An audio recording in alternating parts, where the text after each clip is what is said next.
Tervetuloa Timpurilta Talo YouTube-kanavalle. Mertsi näyttää tossa miten villotellaan. Kiitoksia. Tosissaan, nyt me asennetaan Isoverin Premium 3/3 villaa seiniin ja kattoihin. Seiniin tulee 10 senttiä, kattoon 200.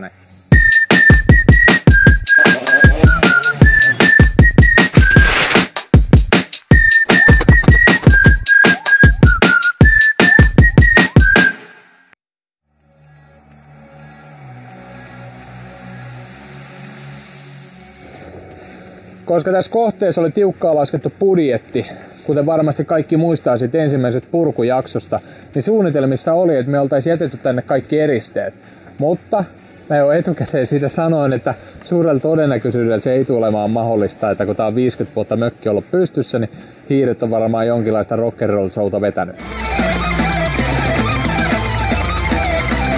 Varmista kädelle, että se on aina siellä ihan alhaalla asti. Ulkopuoli puretaan kuitenkin puolen vuoden päästä, niin villotusvirheet tulee näkymään, mikäli niitä on. Ei tuu. No se on hyvä vastaus. Ja kuten mun pelkokuvani kävivät toteen, kaikki eristeet oli mun puolesta täysin vaihtokunnossa. Ja pelkästään se aika, mikä meillä olisi mennyt, että löytyykö täällä yksi ehjä eristepalanen, jossa ei olisi hiirenjätöksiä tai kuolleita hiiriä siellä sisällä, niin se on aivan turhaa.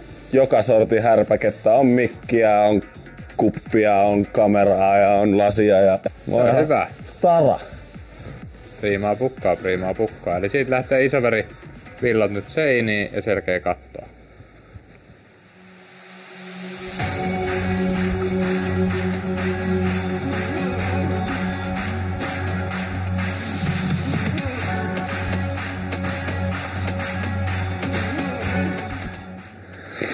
Käytännössä nyt sivusuunnassa mä otan aina tiukasta mitasta 1,5–2 senttiä lisää.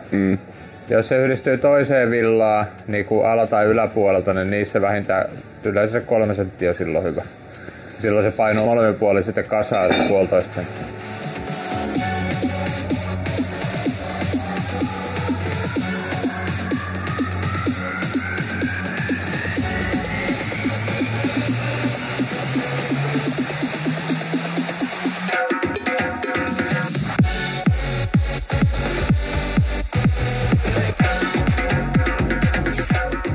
Jos sinne menee paperi tälleen työntämällä väliin, niin sit se on liian löysä väli.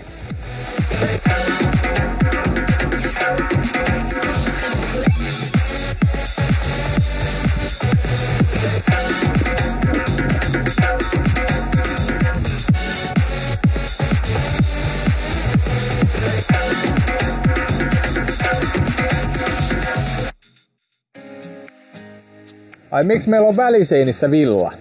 Syy ei ole siinä, että me haluttais lämmöneristävyyttä tässä lisätä. Syy on hyvin yksinkertainen ja se on ääni. Me halutaan, että ääni pysyy siinä tilassa, missä se kuuluukin olla. Kaikissa huonoimmassa tapauksessa, mikäli te ette laita väliseinään sisälle villaa, niin se voi jopa syntyä kaikukoppa. Eli mikäli mä tällä puolella puhun, niin se jopa kuuluu kovempaa tällä toisella puolella. Eli sen takia teidän kannattaa myöskin kaikki tämmöiset kaikukopparatkaisut saada estettyä siellä teidän asunnossa tai kesämökissä. Ja se villa ei niin paljon maksa, etteikö sitä voisi laittaa sinne myöskin väliseiniä sisälle. Kaikkein paras tietenkin äänieristävyyden puolesta olisi se, että molemmin puolilla olisi kipsilevyt, mutta täällä ei käytetä juuri kipsiä, eli täällä tulee paneelit molemmin puolin. Ja vielä tähän vinkki, että mäkin olen ollut tekemässä lasten tarhoja ja niin sanotusti nukkarit, eli ne tilat, missä ne muksut nukkuu päiväunet, niin miettikää, siellähän se äänieristävyys pitää olla aika hyvä. Niin viereisessä tilassa muksut leikkii, että siellä on leikkihuone. Ja seinän takana on nukkari, missä ne nukkuu. Jos tarhassa pärjätään semmoisella rakenteella, että siinä on tuplakipsi, 70 ranka ja 70 villa ja tuplakipsi. Jos muksut pystyy nukkua siellä toisella puolella samaan aikaan, kun ne huutaa siellä seinän takana, niin silloin se yleensä kelpaa myöskin asiakkaille. Tätä mä käytän monessa tilanteessa työmaalla esimerkkinä mun asiakkaille, ja sitä kautta saadaan sitten rakennettu semmoiset väliseinärakenteet, joista sitten asiakkaatkin tykkää. Höyrysuluksi laitettiin tänne Isoverin Vario Extra. En osaa lausua suomalaisittain. Et mikäli me laitetaan normaali tämmöstä höyrysulkua ja sulla on vaihtoehto ottaa muovi tai tommonen älykäs kalvo, niin mieluummin ottaa se älykkää kalvo, etenkin kohteessa, jossa ei ole koneellista ilmanvaihtoa, kuten tässä. Tänne tulee koneellinen poisto pelkästään, jolla saadaan tehostettua sitä ilmanvaihtoa esimerkiksi kesäisin, jolla saadaan sitten ilma vaihtumaan paremmin talvella, syksyllä, keväällä. Painovoimainen ilmanvaihto toimii aina hyvin ilman minkäänlaisia auttavia tekijöitä, mutta koneellisella poistolla saadaan varmistettua se, että se toimii myös kesällä kuumalla kelillä. Niin nyt kun meillä on älykäs kalvo sitten seinässä, eikä niinku normaali muovi, niin mikäli se kastuu jommalta puolelta, niin se rakenteellisesti päästään myöskin läpitte, mutta se kuitenkin on sen verran tiivis, että se estää ilmanvuodot. Eli nykyaikainen versio höyrysulkupaperista, tämmöiset älykkäät kalvot, jotka tasaa sen rakenteiden kosteuden, ja kuitenkin mikä tärkeitä, ilmavuotoja ei saa sieltä tulla. Ja ilmavuotojen estämiseksi tietenkin kaikki saumat teipataan ja myöskin me laitetaan limitykset oikein, eli seinissä 20 senttiä ja katossa 30 senttiä.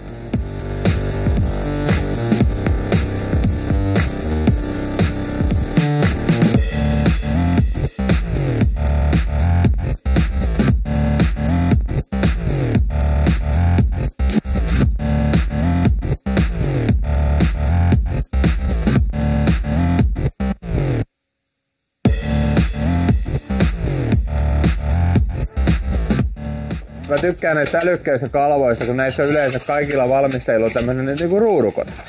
Se helpottaa myöskin katsoa, että onko se 10, 20 vai 30 senttiä nyt limitys. Koska tuolla menee kaikki noin viivat 10 sentin välein.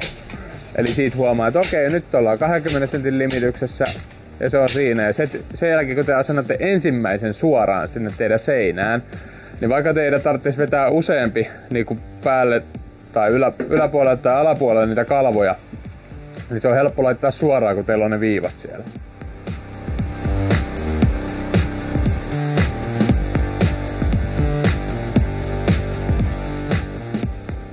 Yksi mikä on höyrysulun asentamisessa sitten todella tärkeää. Pyrkikää aina laittaa mahdollisimman isoilla palasilla. Meillä oli tässä kantava väliseinä ja tuossa reunassa oli runkotolppa. Me poistettiin kantava seinän runkotolppa tästä, jotta me saatiin yhtenäisenä viemään sen rakenteiden läpi. Koska joka kerta kun sitä teipataan johonkin puuta vasten molemmin puolin, niin se aina heikentää sitä. Ja teippaamista on enemmän ja riskien määrä kasvaa. Niin siitä läpi ja nyt kun me lähdetään kasaamaan takaisinpäin, niin tuohon laitetaan uusi runkotolppa sitten paikalleen. Sitten täältä reunojen kohdalta sama juttu. Tästä nyt meillä oli kantavaa runkoa tuossa yläpuolella. Niin käytännössä meidän ainut vaihtoehto jää, että me teipataan se tonne sitten tiiviisti molemmin puolin tuohon kantavaa runkopuuhun. Eli rakenteellisesti joudutaan aina tekemään erilaisia ratkaisuja, mutta pyrkikää aina mahdollisimman yhtenäiseksi saada se höyrysulku. Ammattilaiset siellä tietääkin, mutta kaikki kotinikkaroitsijat ei. Niin nämä paketit avataan ja annetaan 10-15 minuuttia turvota, jotta ne paisuu siihen haluttuun asennuspaksuuteen. Nythän nämä ei ole vielä ihan 10 senttistä, mitä näiden pitäisi olla. Ne annetaan nyt siinä turvota rauhassa ja sitten päästään asentelemaan. Avataan muutama paketti vielä lisää.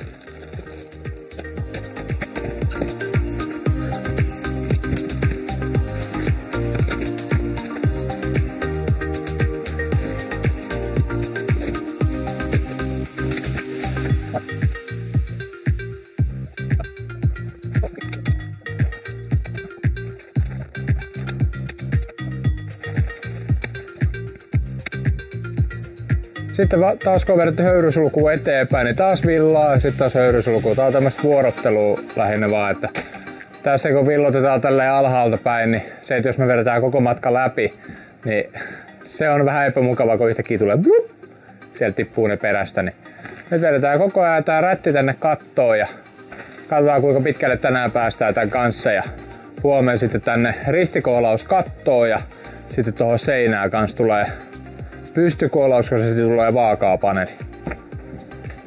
Helppoa kuin heinän teko. Ei tää on muuta kuin askartelua vaan.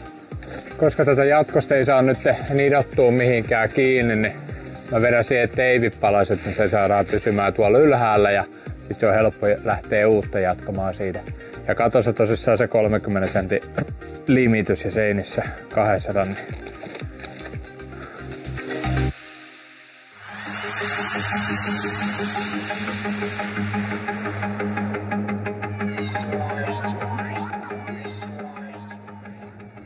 No niin, sitten meillä jatkuu tää villotus. Täällä on 10% parempi lämmöneristävyys kuin normaalilla lasivillalla.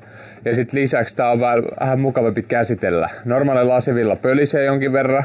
Ja tää on tällä hetkellä niinku omasta mielestäni parasta lasivillaa, mitä mä oon asentanut, koska tää ei niin paljon pölise. Tätä voi vaikka asentaa ilman hanskoja, kuten eilen tuli hiukan tehtyäkin, mutta se ei ole suositeltavaa. Että mun kädet on niin semmoset karheet kuin hiekkapaperit, niin nää on melkein kuin hanskat olisi koko ajan kädessä, mutta tosissaan suosittelen kaikille pitää hanskoja villotuksessa.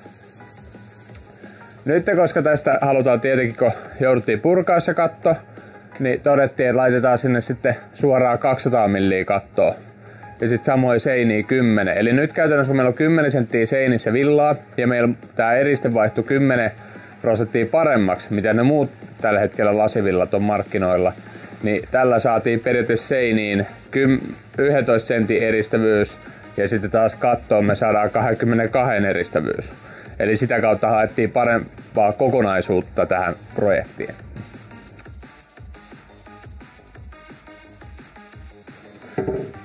Eli nyt mulla on tossa kohtaa piirretty mitä kanssa viivaat, mistä pitää leikata.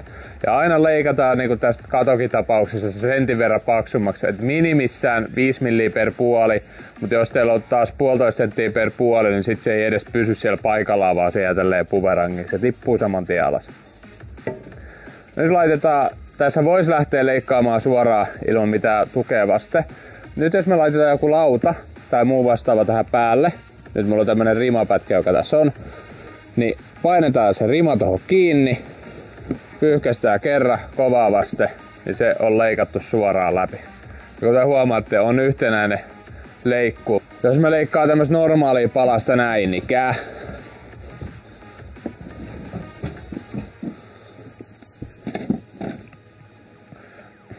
niin kumpi leikkaus näyttää siistimmältä. Eli kun asetatte painoa siihen vasten, niin siitä tulee tiivis. Sitten yksi puukolla vetäisy sitä läpitte, niin sen jälkeen se on niinku siististi leikattu ja suoraan. Ei voi joka videossa antaa pelkästään Sakari tehdä hommia, niin tehdään itekin tuossa hommia. Tarkoitus on nyt, että mä vedän tohonkin villat paikalleen. Sitten tänne kattoon meidän pitää kuitenkin saada suht nopeasti koolaus, koska tällä hetkellä meillä on kuitenkin aika paljon täällä katolla tällä hetkellä villaa, 200, ja kuten näette, niin se villa katossa, vaikka se on leikattu sinne tiukkaan, niin se jää niinku notkolleen. Nyt kun me laitetaan sinne laudat, jolla saadaan pidettyä se ensinnäkin, että se pysyy siellä, ja toiseksi meillä on tulossa huomenna tänne sähkömies, niin täällä pitää myös olla koolaukset paikalla, jotta sähkömies pääsee kuljettamaan sitten kaikki sähköt. Tääkin on hyvin tärkeää, koska me halutaan, että kaikki sähköt kulkee nimenomaan talon lämpimällä puolella. Eli höyrysulun sisäpuolella.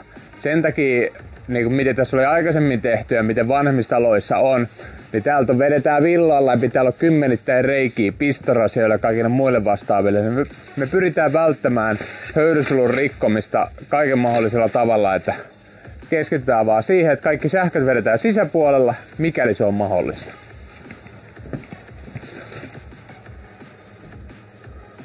Poppi soimaan. Ja kaikki karkeloimaan. Tattarattata.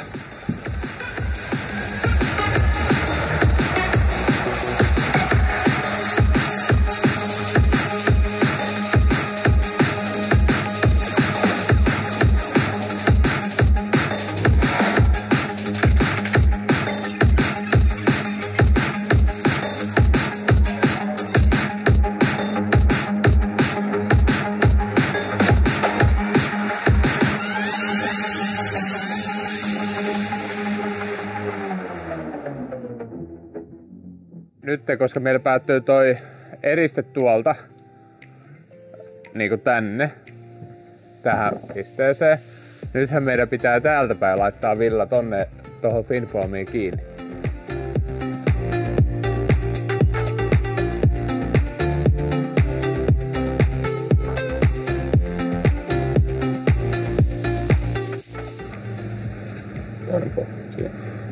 Otin vähän semmoista close-upia siitä. Ei kutita! Ihan hauska juttu. Sitten kun meillä on villat ja höyrysulut asennettu, niin sen jälkeen tehdään tietenkin tarvittavat koolaukset. Se riippuu, että mihin suuntaan meillä tulee paneelit. Kuten tässä meillä tulee pystypaneelit, niin silloin me koolataan vaakaa. Kattoon meidän rakennesuunnittelija sanoi, että tänne pitää tehdä ristikoolaus kaikkialle. Ja nyt kun meillä tulee kaikki paneelit tonne järvelle päin, niin sen takia ne koolattiin näin päin ristiin. Ja tuollahan on nyt sama juttu, että siellä tilassa myöskin kaikki paneelit tulee tämän suuntaisesti. Mutta sitten koolauksesta se, että koska täällä oli katossa aika paljon heittoja, tapoja tässä on taas niin kuin monia ja siellä varmasti porukka kommentoi, että minkä takia te teitte koolauksia just näin päin ja niin päin ja noin päin. Mutta tää on vaan yksi tapa tehdä. Eli me katsottiin laaserilla paljon nää heittää ja sitten laitettiin tänne oikea määrä sitten tämmösiä elementtilappuja aina väleihin. Meillä oli täällä 3 millistä, 5 millistä ja sitten senttistä palasta. Kuten täällä näette, niin täällä on eri kokoista nippulaa, nappulaa joka puolella, jolla saatiin sitten säädettyä se, jotta tää katto on niinku samassa kohdassa. Ja tämän katon paneloinnin kanssa ei ole niinkään tärkeää ehkä se, että onko se millilleen niinku suorassa aivan vaatarissa koko katto. Sen kanssa me pystytään pelaamaan. Mutta mikäli teillä nämä koolaukset heittelee niinku näin päin, että sinne ei saa yhtenäistä paneelia kattoon, niin siinä vaiheessa se on ongelma. Ja sitten se tulee kusemaan sen ja se myöskin näkyy myöskin kaikille, ketä siellä käy, että teillä menee paneelit semmoista aaltorataa siellä, tai esimerkiksi tulee isoja mutkia tai kuoppia tai ihan mitä tahansa muuta. Niin se on syy, minkä takia me käytettiin tässä kohteessa nimenomaan tämmöisiä elementtilappuja, koska täällä oli paikotellen isojakin kuoppia ja jouduttiin sitten sitä kautta hakemaan näillä se tasaiseksi. Yksi toinen keino on myöskin käyttää tommosia karmiruvveja, joilla sit asennetaan esimerkiksi karmit ja ikkunat paikalleen. Se on kans ihan näppärä keino. Mutta syy, minkä takia me ei käytetty tässä kohteessa karmiruvveja, on se, että koska me oltais rikottu höyrysulku täältä niinku ihan liian monesta paikkaa. Eli karmiruvvit tässä tapauksessa oli täysin no can do vaihtoehto.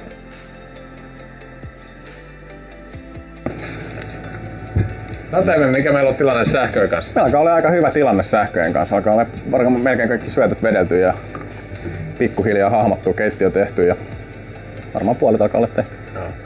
Eikö se ole nyt parempi kuin alun perin, että tänne piti tulla se pinta-asennus? Kun mä vähän tein leveämmän rungon, niin nyt saadaan se. Joo, nyt saadaan upotettua keskus tuohon rungon sisään ja saadaan se sinne nätisti jemmaan. Joo. Tuoksi se sitten se sähkökeskuksen samalla sitten, kun tulet kytkee lattialämmityksiä meidän? Joo, tullaan liimaan lämmitykset tänne ja pannaan keskus paikalleen, niin sitten saatte tehdä seinän umpeen sen jälkeen mun puolesta. Joo. Vähän laitetaan varausputkia vielä tonne talon alle sit tulevia paljuja varten ja mitä kaikkea tänne tulee. Niin ettei sitä ikinä tiedä, mitä se asiakas sitten keksii, niin parempi. Ei tiedä, ei nimenomaan. Ulkovalaistus tulee ainakin sitten tonne pihalle vielä jonkun verran paljon, niin laitetaan reilusti varausputkia sinne. Joo. Se on hyvä se. Ja nythän, eikö me vedetä tonnekin tällä hetkellä niinku pihavaloille kytkimiin, mutta käytännössä pihavaloihan meillä ei vielä ole, että joudutaan vähän. Kytkimiin varataan silleen, että saadaan järkevä määrä ohjauksia sinne riittävästi. Että tästä ei nimittäin tiedä, mitä Kalle vielä suunnittelee tonne pihalle kaikkeen, niin tässä on todennäköisesti vielä aika paljon sähköhommia sielläkin. Kyllä. Mut joo, tässä on nyt. Mehän päästään tarkastamaan sitten noin kaikki esimerkiksi korkeudet noilla sähköpiuhoilla, että se on siinä keittiökuvissa, saadaan niistä kiinni. Kyllä. Rasiat oikeille paikoilleen. Ja mehän päästään kohta asentaa tuohon niitä tulppalevyjä seiniin, niin saadaan toi kylppäri niinku taas eteenpäin. Kyllä. Hyvä homma. Sä pääset kohta, meillä on toi koolaus tehty tällä vanhalla puolellakin, niin pääsee sinne vetää kaikki sähkö. Sitä tässä odotellaan nyt. Joo. Mä vedän tuon sängyn päätyy ainakin tonne puut valmiiksi ja sinne tulee seinää kans koolaus ja Sakari laittaa tuohon kattoon. Kyllä. Saadaan sinne ledinauhan varaukset nätisti ja kaikki valmiiksi. Jep. Ei siinä, jatketaan harjoituksia.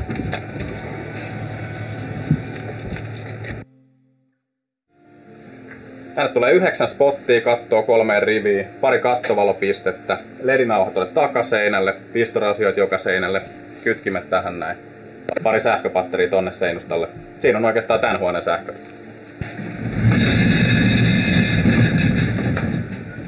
No niin, kerropas meille katselijoille, että miten sä pysyt kärryllä näistä piuhoista, kun täällä on niin paljon näitä. Merkkaillaan aina yliviivaustussilla sitä myöten tonne kuvaa, kun niitä on vedelty, niin pysytään kärryillä, mitä siellä on vedelty. Ja sitten tää sähkökuva vähän täydentyy johdotuksen osalta vielä tässä tehdessä, kun tästä ei nyt mitään niinku virallista kuvaa etukäteen ollut tehty. Niin, ja onko ollut yhtään semmoista työmaata, jossa ne etukäteen kuvat olisi mennyt täysin? Aika harvoin. Kyllä sinne aina joutuu jotain muokkailemaan, kun tavat viedä piuhoja on niinku jotenkin erilaisia. Niin, ja esimerkiksi tässäkin nythän meillä tuli siinä mielessä haasteita, että kun meillä on tätä kantavaa runkoa ja palkkia, niin niistähän kun me ei vedetä yhtään reikää läpi, niin kyllä joudutaan viedä vähän niitä. kiertelemään ja miettimään, että mistä viedään, mutta kyllä nekin saatiin ratkaistua. Tämä on myös niin pieni tila, että ei siinä ole niinku, käytännön kannalta sillä ei ole mitään merkitystä. Johtojen pituudet on kuitenkin hyvin maltillisia joka tapauksessa.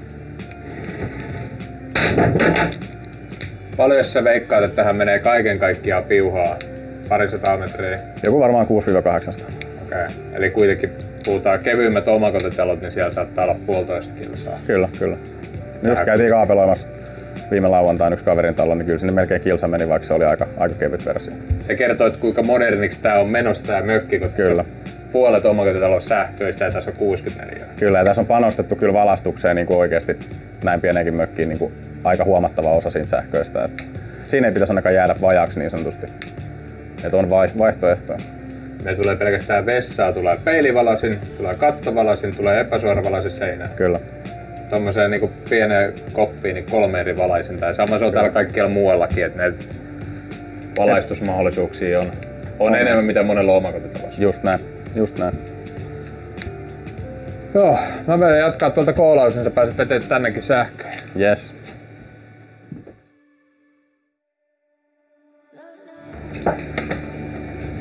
Mut joo, tosissaan tänne päätyyhän tulee nyt tämmönen... Kalle oli keksinyt tämmösen sängyn päätyidea, että tähän tulee sitten levy päälle, josta tulee valot ylös ja alas, niin tää nyt koolataan vähän eri tavalla. Tänne tulee vaakaan panelit tähän, niin, ja tää on niin ahdas tila, niin sen paneloidaan suoraan tuohon. Yleensä kannattaa pyrkiä siihen, että vähintään sais laudan sinne laitettu, mutta tässä seinässä ei ole sitä mahdollisuutta. Tähän yläpuolelle tulee paneeli pystyy ja tähän tulee vaakaa, mutta tähän tulee 10 sentin korotusosa, niin sen takia mä nyt askartelen tänne tämmöstä systeemiä. Tähän tulee sitten vielä, sitten kun tää on valmis, kaiken kaikkiaan, niin tähän tulee sitten tämmönen taso, mihin voi laittaa sitten kirjat ja puhelimet lataukseen. Pysyy niinku yöpöytänä, kun tää on kuitenkin 2 metriä 10 senttiä tää tila tällä hetkellä. Otetaan paneelit vielä pois ja 160 sänky, niin tänne ei mahu erillistä yöpöytää, niin tää sit hoitaa sen viran.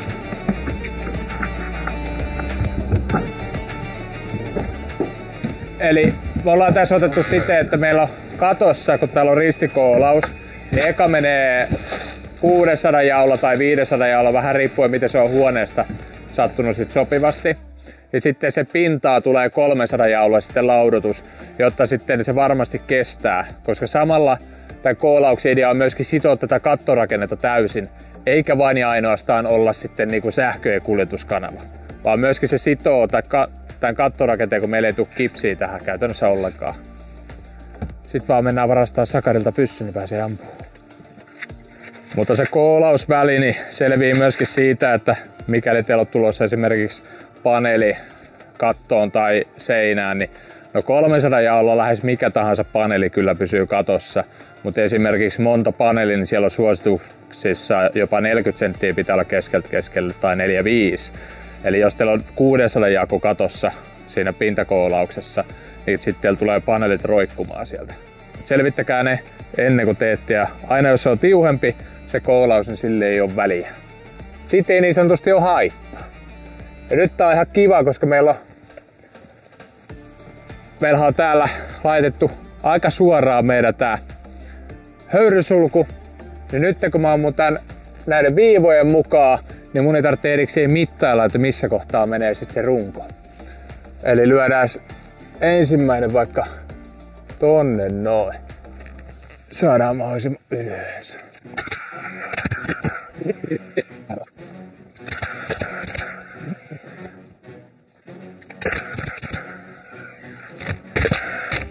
Mä jätän pienen välin tästä, niin siitä on vähän helpompi sitten pujotella sähköä.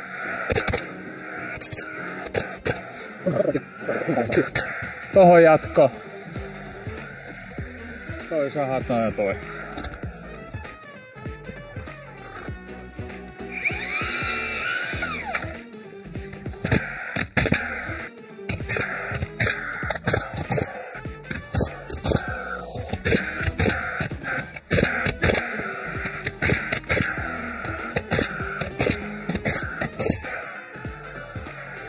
Tosi.